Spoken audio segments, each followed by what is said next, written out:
Hello, friends. So I got a new teapot today.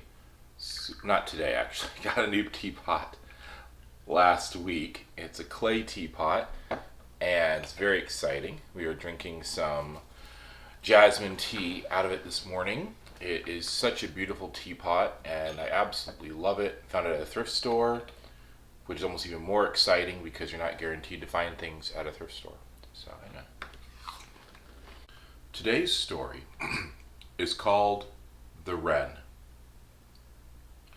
In olden days, every sound still had its sense and meaning. When the blacksmith's hammer resounded, it cried forth, "Smite hard, smite hard." When the carpenter's plane rasped, it said, "That's it, that's it." If the mill wheels began to clatter, they said, "Help, Lord God, help, Lord God." And if the miller was a cheat and set the mill in motion, it spoke High German and slowly asked at first, "Who's there? Who's there?" And then it answered quickly, "The miller, the miller." And finally, it spoke very rapidly, steals boldly, 3 pecks in a bushel."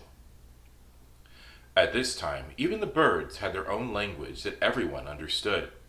Now it sounds like only chirping, screeching, and whistling, and in some instances like music without words.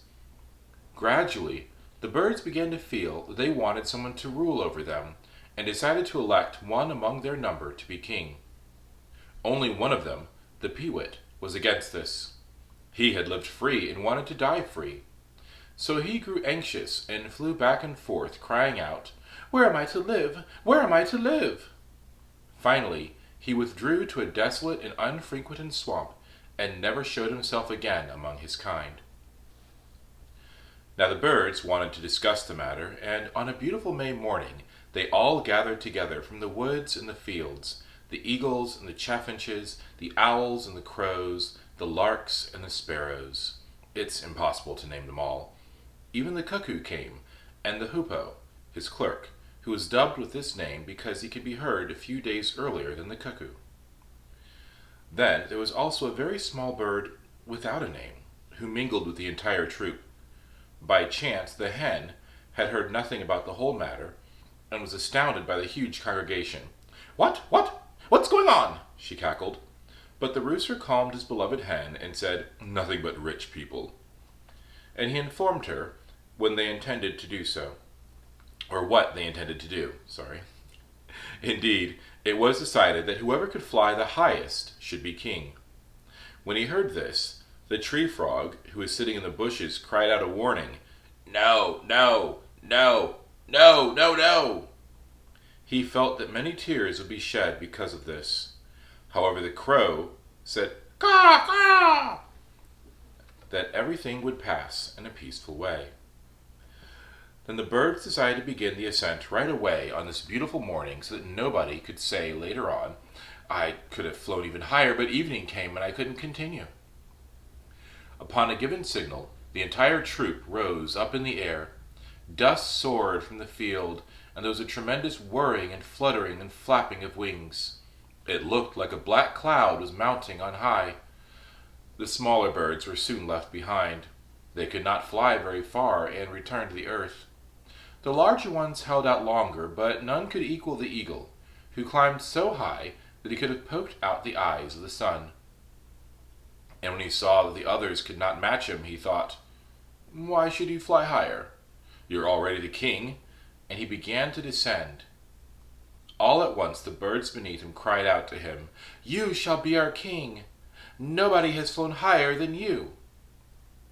"Except me," yelled the little fellow without a name who had crept into the breast feathers of the eagle.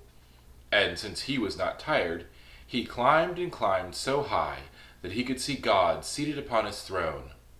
After he had gone this far, he folded his wings together, dove downward, and called out underneath with a fine shrill voice, "I'm the king! I'm the king!" "You are king?" the bird screamed angrily. "You managed to fly so high only by using tricks and by cheating." So they made another condition. Whoever could descend the deepest into the earth would be the king. How the goose slapped the ground with her broad breast! How quickly the rooster scraped out a hole! The duck had the worst luck. She jumped into a ditch, sprained her legs, and waddled away to the nearest pond, crying, "Fraud! Fraud!"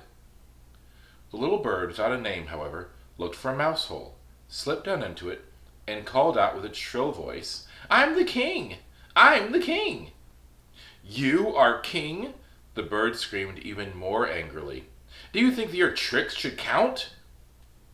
They decided to keep him prisoner in the hole and to starve him.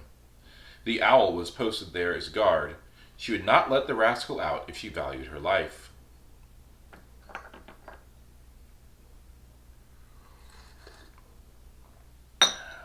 Oops.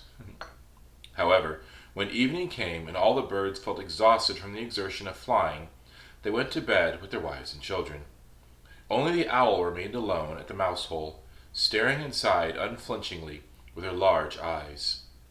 In the meantime, she too became tired and thought, "You can surely close one eye. You can still keep watch with the other, and the little villain won't be able to come out of the hole." So the owl shut one eye and looked straight at the mouse hole with the other. The little fellow, thrusting his head forward, peeked outside and intended to scoot away, but the owl immediately stepped forward, and the little bird pulled his head back inside. Then the owl opened the other eye again and closed the one that had been opened, and she intended to keep switching like this the entire night. However, when she closed her one eye again, she forgot to open the other, and as soon as both eyes were closed, she fell asleep. The little fellow soon noticed this and slipped away. From that time on, the owl has not been allowed to show herself during the day. Otherwise, the other birds will fly after her and pluck out her feathers. She flies only during the night, and indeed, she hates mice and hunts them because they make such nasty holes. The little bird, too, does not like to show himself because he fears for his neck if he is caught. He slips in and out of hedges, and when he feels very safe, he sometimes cries out, "I'm the king!" And this is why the other birds mock him by calling him the king of the hedges. However, nobody was happier than the lark, because she did not have to obey the king of the hedges.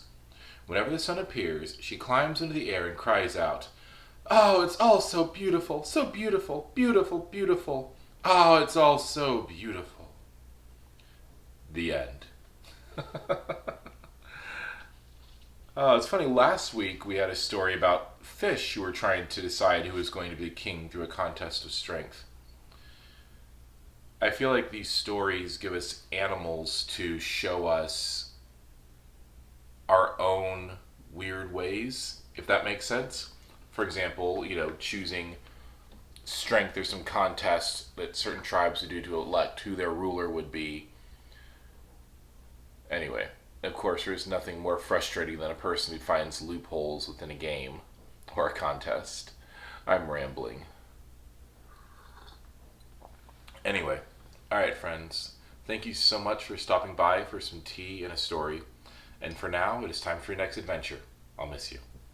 Cheers.